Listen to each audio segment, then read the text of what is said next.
Olá, meus amigos! Tudo bem?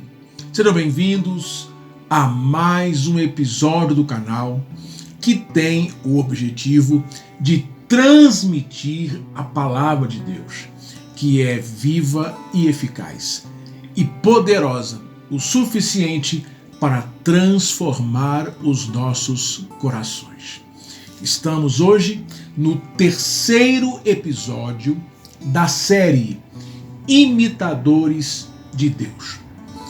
E o texto que nós estamos nos baseando para tratar deste assunto encontra-se em João, capítulo 5, 19 e 20. Vamos ler?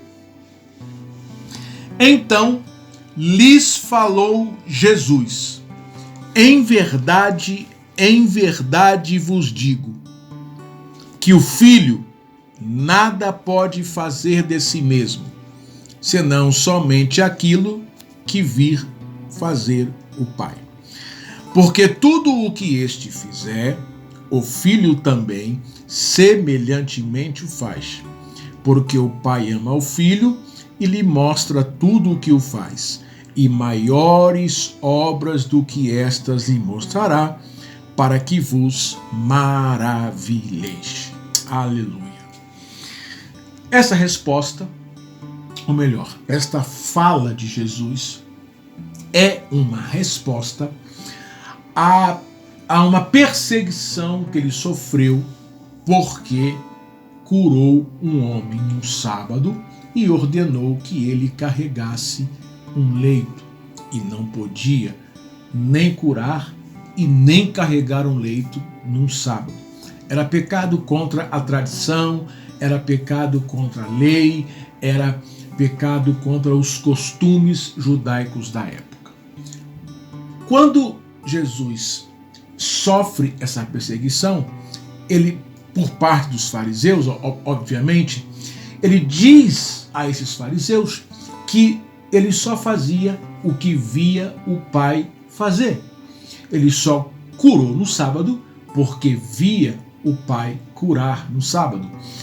Então, Jesus era um imitador de Deus. Nos 2 episódios passados, falamos sobre esse assunto. No primeiro, concernente ao fato de que Deus não está preso a dias, a datas, a cerimônias, a rituais, mas está preso à sua vontade e naqueles que fazem a vontade dele. E no episódio passado, falamos de que o Filho que imita a Deus, que foi o caso de Jesus, não pode fazer nada de si mesmo.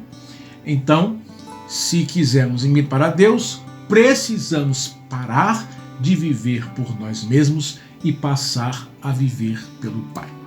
Se você quer saber como nós discorremos esses 2 temas e não assistiu ainda, assista os 2 episódios da série, beleza? Hoje, neste episódio em específico, nós vamos tratar de um outro ponto dentro dessa fala de Jesus. E esse ponto está aqui, acompanhe. Porque o Pai ama ao Filho e lhe mostra tudo o que o faz. Amém? E maiores obras do que essas lhe mostrará, para que vos maravilheis. Mas vamos ficar nesse ponto aqui, ó. Porque o Pai ama ao Filho e lhe mostra tudo o que o faz. Esse é o ponto que vamos tratar no episódio de hoje. Por que Jesus imitava a Deus? Porque o Pai, por amá-lo, lhe mostrava tudo. Não havia nada escondido, secreto, obscuro entre Jesus e o Pai. Entre o Pai e Jesus. Então, como o Pai mostrava tudo ao Filho, o Filho o imitava. Amém? Jesus tinha acesso à mente, à revelação Amém? As ações do Pai. E como ele tinha total e absoluto acesso, ele vinha e repetia as ações do Pai na terra entre os homens. Por que eu e você precisamos imitar a Deus? Porque nós somos filhos. Jesus foi o primogênito entre muitos irmãos. Então, a partir de Jesus, aqueles que o aceitam como seu Salvador e Senhor, como único Salvador e Senhor, passa a ser filho de Deus. Amém? Olha o que diz João capítulo 1, verso 12. Vamos ler. João 1, verso 12. Diz assim: mas a todos quantos o receberam, deu-lhes o poder de serem feitos filhos de Deus, a saber, aos que creem no seu nome. Você recebeu Jesus em seu coração? Você crê que Jesus é o Senhor da sua vida? É o Salvador da sua alma, que foi à cruz e morreu por você e te resgatou do pecado?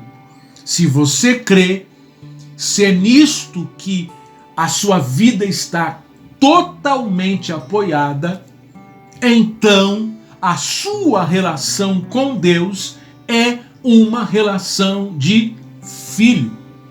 E como filho, você tem acesso a todos os mistérios de Deus. Aleluia. Por quê? Porque o texto diz que a relação de Deus como Pai com seus filhos é de amor. E como Jesus era filho de Deus, tinha acesso a tudo que era de Deus, porque Deus mostrava, eu e você, como filhos, o Senhor tem igual interesse de nos mostrar todas as coisas. Aleluia! Para que tenhamos conhecimento dos mais íntimos segredos do seu coração. E ao tomar esse conhecimento, o que o Pai deseja? Que a gente pratique, que a gente expresse, que a gente transmita, que a gente repita, que a gente emita aqui na terra tudo aquilo que sabemos e que aprendemos dele. Amém? Mas como nós vamos ter esse acesso? Só pelo fato de ser filho? Não, não é. O texto diz que o Pai ama o Filho e por isso lhe mostra tudo. O Pai só mostra para o Filho porque ama. Mas o Filho também precisa amar o Pai. O Filho também precisa desenvolver um relacionamento de amor para com o Pai, para que assim o Pai possa lhe mostrar tudo para que o Filho repita na terra. Amém? E há um texto na Bíblia que fala sobre isso. João, abra aí, João capítulo 14, verso 21, diz assim, escute aí, João 14, 21 diz assim, cadê aqui? João 14, 21, cadê? Tá aqui. Aquele que tem os meus mandamentos e os guarda, esse é o que me ama. E aquele que me ama será amado de meu Pai, e eu também o amarei e me manifestarei a ele. Então, para Deus nos mostrar as coisas dele, nós precisamos amá-lo. E como é esse amor que nós temos que ter para com o Pai, para que ele nos mostre as coisas que são dele? O texto que lemos em João 14, 21 diz: guardando os seus mandamentos. Não há, segundo a Bíblia, outra maneira de amar a Deus a não ser guardando os seus mandamentos. Primeiro, você faz o que ele diz. Primeiro, você faz o que ele quer. Primeiro, você caminha de acordo com a sua vontade, de acordo com o que lhe agrada, para depois você conhecer os seus mistérios. O João 14:21 diz que aquele que tem os meus mandamentos e os guarda, esse é o que me ama.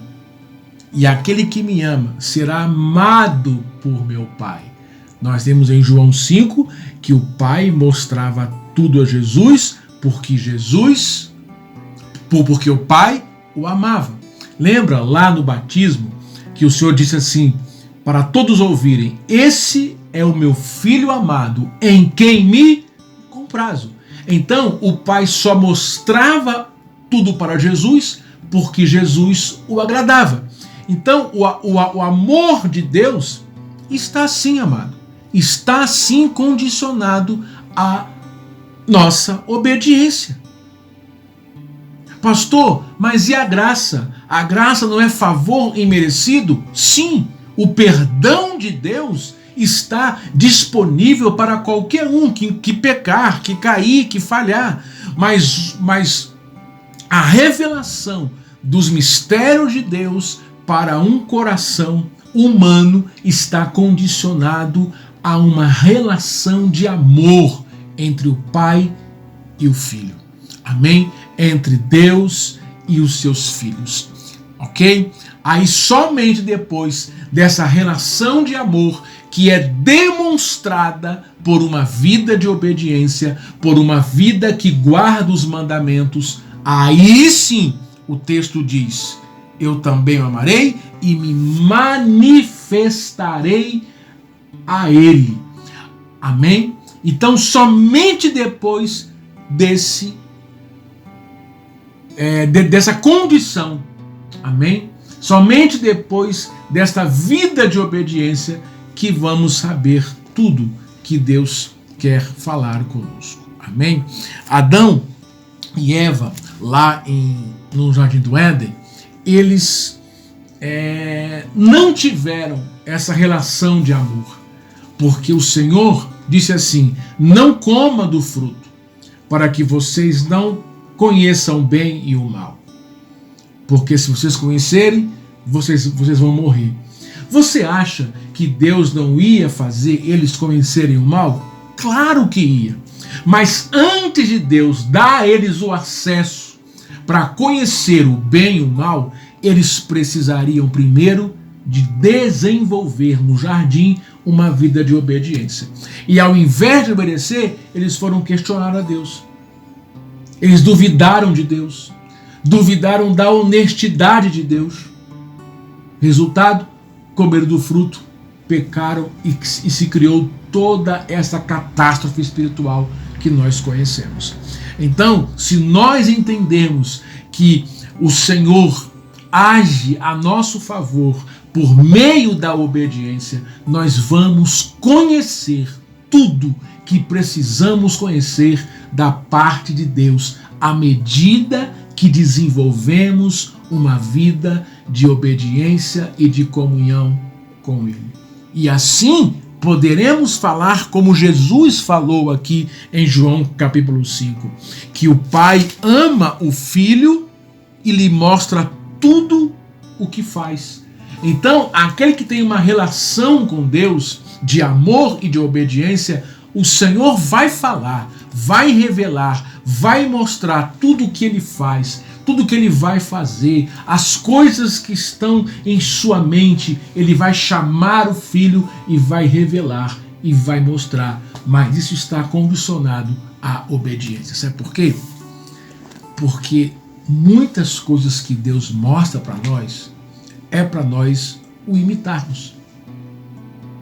Então, se Deus não olhar para o nosso comportamento e ver uma vida compromissada em obediência, Ele vai nos dizer para quê?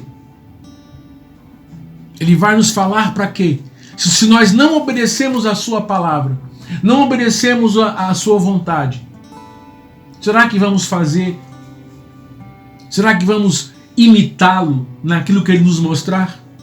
Claro que não. Amém? Então, se você quer conhecer os mistérios de Deus, muito lindo isso. Isso é maravilhoso da sua parte. Mas primeiro, desenvolva uma vida de obediência. Amém? Para que haja entre vocês, entre você e Deus, uma relação de amor. Uma relação de amor, de muito amor, para que Deus possa então descortinar a eternidade para os seus olhos, para os nossos olhos. Amém? Que Deus abençoe a sua vida e que você guarde no coração essa palavra para que você se torne um imitador de Deus, mas não um imitador mecânico, mas um imitador que reproduz o que ele mostra como um resultado de uma vida de amor, de uma relação de amor. Amém? Na próxima semana, nós vamos para o 4º episódio. Eu havia dito que eram 3, não é? Mas tem mais coisa nesse texto aqui que eu quero compartilhar com você. Então, na próxima semana, voltamos com o 4º episódio desse tema maravilhoso, imitadores de Deus. Até lá, um grande abraço. Tchau.